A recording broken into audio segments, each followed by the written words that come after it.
Hello and welcome to SPMIS Academy. Today we'll analyze important newspaper articles of 8th June 2026. Please note you can download the PDF version of today's newspaper analysis by clicking the link given in the comment section. This is the list of the topics that we will be covering from today's newspaper. The first topic is about cotton production in India and what are the challenges ahead. Important from our syllabus GS paper 3 Indian economy point of view. देखिए, cotton production के बारे में देखने से पहले let us quickly revise about genetically modified crops. देखिए, GM crops होते क्या हैं?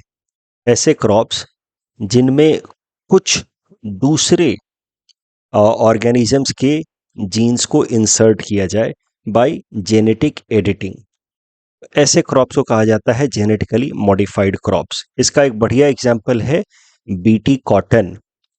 बीटी कॉटन एक जेनेटिकली मॉडिफाइड क्रॉप है। इसमें क्या किया जाता है कि जो नॉर्मल कॉटन के सीड्स होते हैं उसके अंदर जेनेटिक एडिटिंग करके एक बैक्टीरिया है बैक्सिलस थेरेंजेनेसिस, उसके कुछ जीन्स इंसर्ट कर दिए जाते हैं। उससे रिजल्टेंट तरीके से डेवलप होता है BT cotton seeds and this BT cotton seed से जो कॉटन रिलीज होता है उसकी आप कह सकते हैं यील्ड ज़्यादा होती है in comparison with normal cotton. Plus this BT cotton is resistant also against the pests. Cotton को मेनली जो पेस्ट डिस्ट्रॉय करते हैं वो होते हैं पिंक बॉलवर्म्स। तो पिंक बॉलवर्म्स के अगेंस्ट ये जो बीटी कॉटन है जो एक जेनेटिकली मॉडिफाइड क्रॉप है वो काफ़ी रेजिस्टेंट होता है। जेनेटिकली मॉडिफाइड क्रॉप्स को भारत में रेगुलेट किया जाता है under environment protection act of 1986। इसके अंतर्गत एक बॉडी बनाई गई है genetic engineering appraisal committee which works under ministry of environment forest and climate change. इसका काम होता है टेक्निकल रिव्यू करना कि कोई भी जेनेटिकली मॉडिफाइड क्रॉप का क्या इम्पैक्ट हो सकता है, मेनली हेल्थ के ऊपर और लोकल बायोडाइवर्सिटी के ऊपर। इन दोनों टेक्निकल एस्पेक्ट्स को स्टडी करने के बाद जीईएसी अगर टेक्निकल ग्रीन सिग्नल दे देती है कि ठीक है इस जीएम क्रॉप को इंट्रोड्यूस किया जा सकता है, तो उसके बाद ministry of environment forest and climate change gives final approval for commercial production of that GM crop. तो food and health standard as well as biodiversity standards ये सबको मीट करना होता है। करेंटली अभी तक भारत में सिर्फ एक ही तरीके का जेनेटिकली मॉडिफाइड क्रॉप का कॉमर्शियल प्रोडक्शन अलाउ किया गया है, वो है बीटी कॉटन। बाकी भी ऑप्शंस अवेलेबल हैं जैसे बीटी ब्रिंजल, DMH11, मस्टर्ड, ये सब जेनेटिकली मॉडिफाइड क्रॉप्स के ऑप्शंस अवेलेबल हैं। लेकिन फूड आइटम्स में तो किसी भी जेनेटिकली मॉडिफाइड क्रॉप को अलाउ नहीं किया गया है। अभी तक कॉमर्शियल प्रोडक्शन सिर्फ बीटी कॉटन का होता है। सो एक शब्द में कहें तो India is very cautious regarding GM crops. दूसरे देशों में जैसे अमेरिका वगैरह में खूब सारे जीएम क्रॉप्स उगाए जाते हैं, वहाँ कॉर्न वगैरह खूब उगाए जाते हैं जीएम क्रॉप्स की मदद से। अब कॉटन के अंदर अगर हम बात करें, बीटी कॉटन को इंट्रोड्यूस करने के बाद कॉटन प्रोडक्शन में एक राइज देखने को मिला, मेटियोरिक राइज देखने को मिला। बीटी कॉटन सीड्स जिसका नाम है बॉल गार्ड, बेसिकली ये जो कॉटन बॉल्स होते हैं बीटी कॉटन सीड्स उनको प्रोटेक्ट करता है अगेंस्ट पिंक बॉलवर्म। तो इसी कारण से इसका नाम है बॉल गार्ड। इनको गार्ड करता है इन बॉल्स को, कॉटन बॉल्स को अगेंस्ट पेस्ट्स। इसीलिए जो बीटी कॉटन के सीड्स इंट्रोड्यूस किए गए पहली बार साल 2002 में, उसका नाम था बॉलगार्ड 1। बॉलगार्ड 1 इंट्रोड्यूस करने के बाद, चूंकि ये फर्स्ट टाइम इंट्रोड्यूस किया गया था इसलिए इसको कहा जा रहा है बॉलगार्ड 1, द फर्स्ट लेवल। तो बॉलगार्ड 1 के इंट्रोड्यूस होने के बाद साल 2002 में उसको ministry of environment forest and climate change ने ग्रीन सिग्नल दे दिया। उसके बाद इसका कॉमर्शियल कल्टीवेशन शुरू हुआ। तो बॉलगार्ड 1 के इंट्रोडक्शन के बाद कॉटन प्रोडक्शन में आप देख सकते हैं एक स्ट्रॉन्ग राइज देखने को मिला। बॉलगार्ड 1 जो सीड टेक्नोलॉजी है कॉटन सीड्स की, बीटी कॉटन सीड्स की, इसको डेवलप किया जिस कंपनी ने, सीड कंपनी ने, उसका नाम है माइको मॉन्सेंटो बायोटेक। बेसिकली दो कंपनियां ने मिल करके ये कोलैबोरेशन करके BT cotton seed Bollgard 1 develop किया। बॉलगार्ड 1 के इंट्रोडक्शन के बाद भारत के अंदर जो कॉटन प्रोडक्टिविटी थी साल 2002 में लगभग 190 किलोग्राम पर हेक्टेयर, वो बढ़ करके 3 गुना से भी ज़्यादा हो गई, 566 किलोग्राम पर हेक्टेयर इन 2013, लगभग 3 गुना हो गई 2013 तक। इसके साथ ही दुनिया का सबसे बड़ा कॉटन प्रोड्यूसर बन गया Bharat, cotton producer as well as exporter. हमने चाइना को भी एक बार के लिए पीछे छोड़ दिया। लेकिन 2013 के बाद से आप देखेंगे कि धीरे धीरे हमारा कॉटन प्रोडक्शन पहले स्टैग्नेट हुआ और फिर डिक्लाइन करने लगा। जबकि ऐसा नहीं है कि कॉटन प्रोडक्शन एरिया कम हुआ है, कॉटन प्रोडक्शन एरिया बढ़ा ही है, लेकिन ओवरऑल कॉटन प्रोडक्शन हमारा कम होने लगा है। उसके यानी कि सरल भाषा में कहें तो कॉटन की प्रोडक्टिविटी हमारी कम हुई है पिछले कुछ सालों में, लगभग पिछले 10-12 सालों में, और वापस से चाइना हमसे आगे निकल गया and India is now second largest producer of cotton after China. Overall अगर हम प्रोडक्टिविटी में बात करें कि amount of cotton produced per hectare, तो ओवरऑल प्रोडक्टिविटी में तो बाकी देश भी हमसे आगे निकल जाएंगे, जैसे ब्राजील वगैरह। ओवरऑल प्रोडक्शन हमारे यहाँ पे अभी ज़्यादा हो रहा है, हम बस चाइना के पीछे हैं। उसके पीछे कारण है कि बहुत सारा एरिया जो है that is subjected to cotton production. Bharat में cotton production is mainly concentrated in 3 states, Karnataka, Maharashtra and Gujarat. तो अब सवाल ये उठता है कि आखिर ऐसा क्या होना शुरू हुआ 2013 में कि उसके बाद से कॉटन प्रोडक्शन स्टैग्नेट हो गया और उसके बाद से डिक्लाइन होने लगा। तो उसके पीछे कारण है जो पिंक बॉलवर्म, जो पेस्ट कॉटन को अटैक करता है, उस पिंक बॉलवर्म के अंदर रेजिस्टेंस आना। Now the pink bollworm became more powerful, they became resistant to bollworm, the pink bollworm became resistant to normal BT cotton. ये जो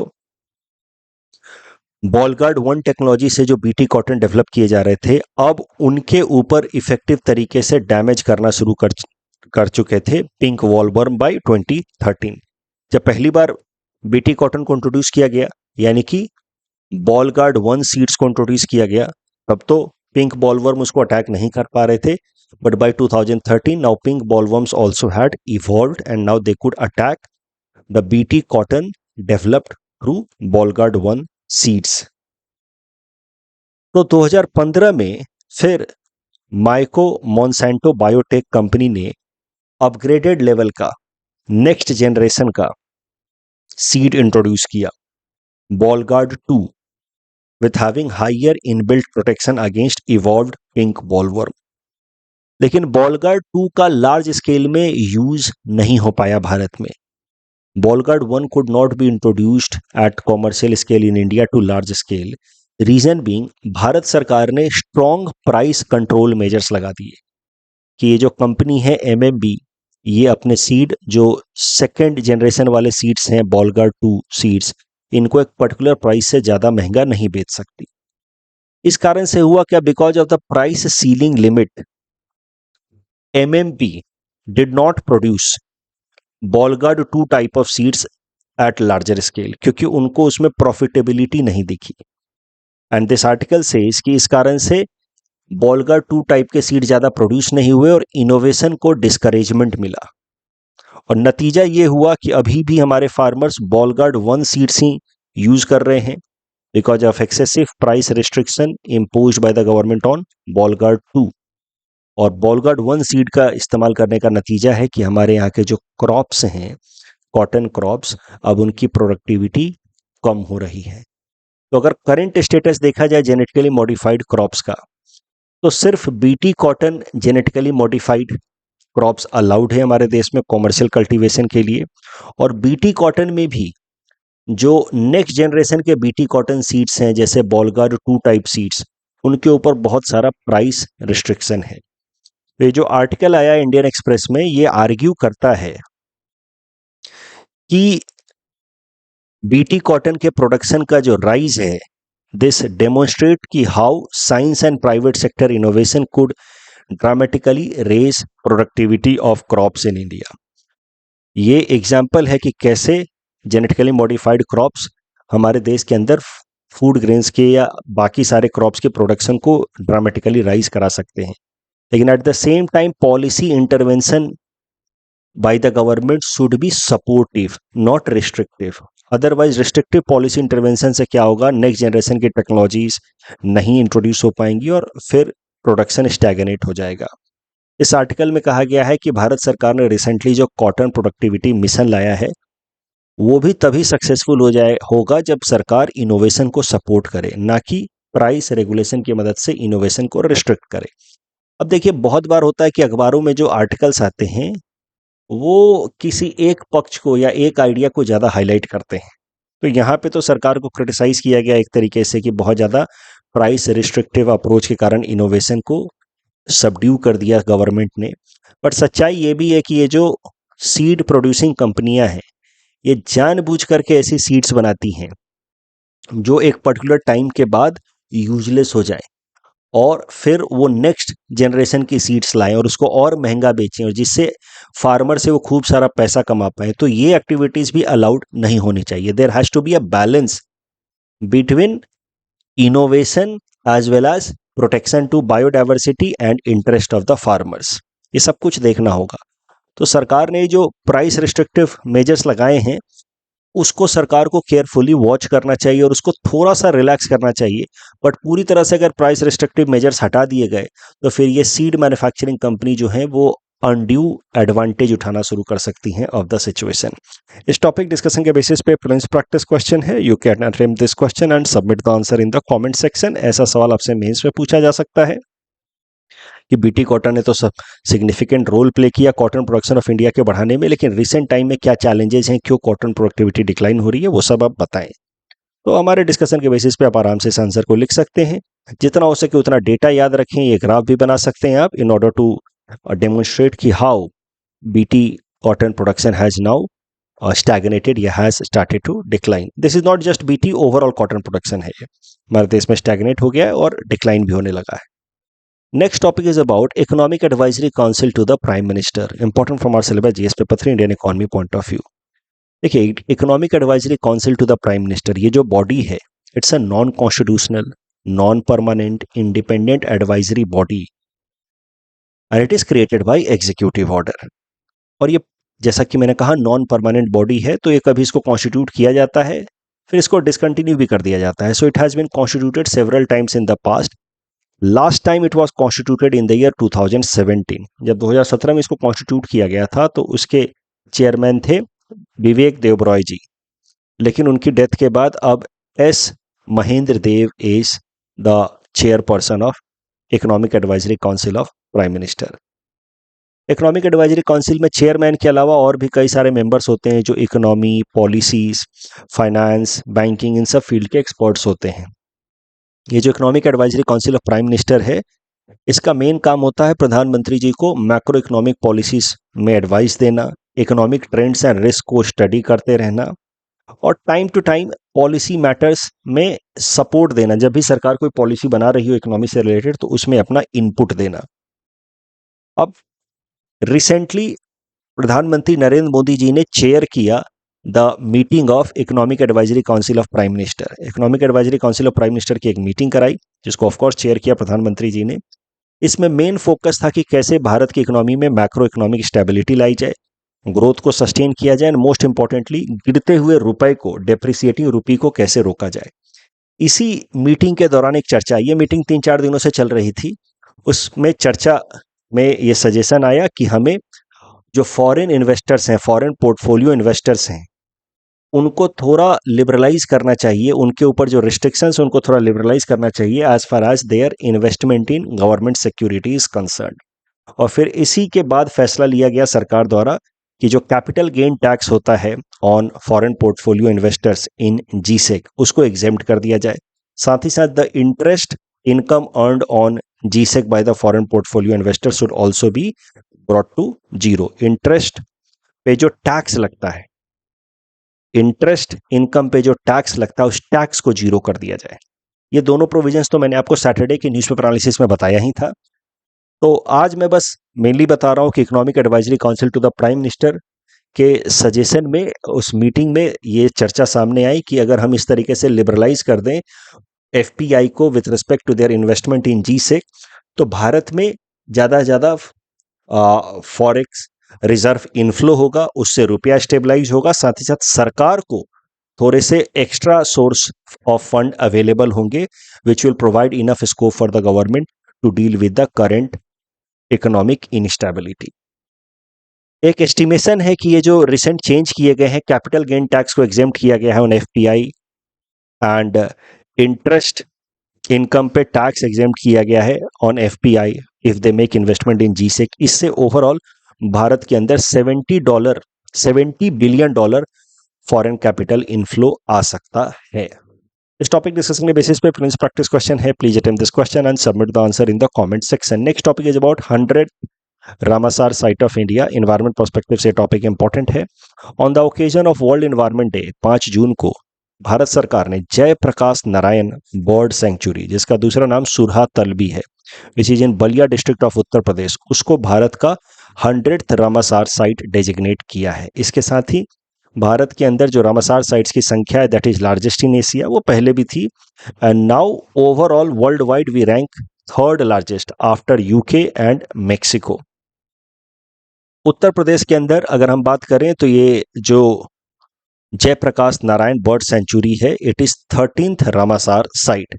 जयप्रकाश नारायण बर्ड सेंचुरी या सुरहा तल की हम बात करें तो it is created as a result of meandering of Ganga river. Ganga river अपना course बदलते बदलते उसने ये Jayaprakash Narayan bird sanctuary water body create कर दिया। It is a natural oxbow lake. आपने ऑक्सबो लेक के बारे में पढ़ा होगा अपने ज्योग्राफी क्लास में कि कैसे नदियां कभी कभार अपना रास्ता बदलती हैं और उस प्रोसेस में वो ऑक्सबो लेक बना बैठती हैं। ये जयप्रकाश नारायण बर्ड सेंचुरी को बर्ड सेंचुरी डिक्लेयर किया था उत्तर प्रदेश की सरकार ने 1991 में।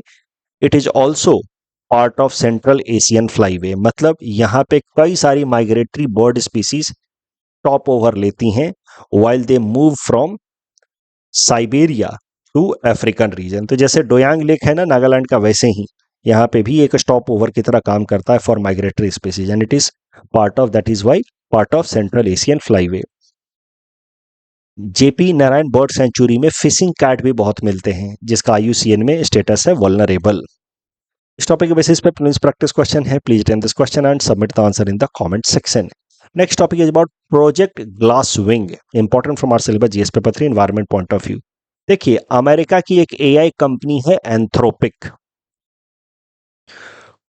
उसने रिसेंटली एक साइबर सिक्योरिटी प्रोग्राम लॉन्च किया है प्रोजेक्ट ग्लास विंग, जिसमें दुनिया के 15 अलग अलग देशों के जो इंपॉर्टेंट ऑर्गेनाइजेशंस हैं, government as well as private organisations, उनको वो साइबर सिक्योरिटी रिलेटेड कुछ सजेशंस देगा।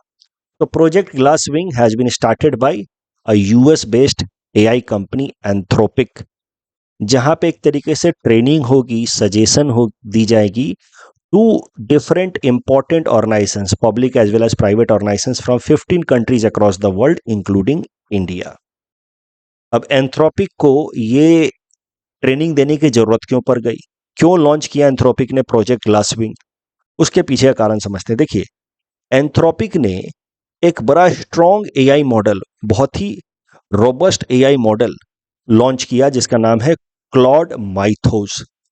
और क्लॉड माइथोस की खासियत ये बताई जा रही है कि it can identify even a micro level gap in critical software, जैसे RBI की वेबसाइट है या किसी बैंक का वेबसाइट है, इस तरीके की जो फाइनेंस रिलेटेड या किसी और इंपॉर्टेंट ऑर्गेनाइजेशंस के जो सॉफ्टवेयर्स हैं, उनमें किसी माइक्रो लेवल पे भी बग होगा, गैप होगा, तो उसको आइडेंटिफाई कर सकता है क्लॉड माइथोस और उसको फिर एक्सप्लॉइट कर सकता है इन इंटरेस्ट ऑफ द हैकर।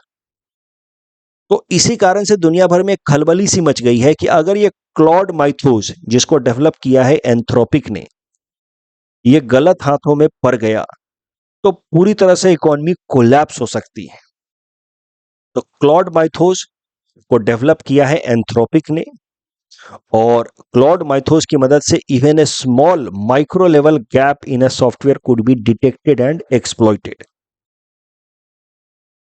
इसी कारण से एंथ्रोपिक ने क्लॉड माइथोस का जो एक्सेस है वो आम पब्लिक के लिए भी अलाउ नहीं किया है। Its axis is highly restricted क्योंकि इट में लीड टू कैटास्ट्रॉफी। और क्लॉड माइथोस कैसे कैसे गैप्स को एक्सप्लॉइट कर सकता है, इसकी ट्रेनिंग देगा अब एंथ्रोपिक, दुनिया के 15 देशों के इंपॉर्टेंट इंस्टीट्यूशंस को, भारत से भी कई सारी public as well as private agencies को एंथ्रोपिक माइथोस के अंतर्गत प्रोजेक्ट ग्लास विंग में ट्रेनिंग दी जाएगी। तो that is Project glass wing.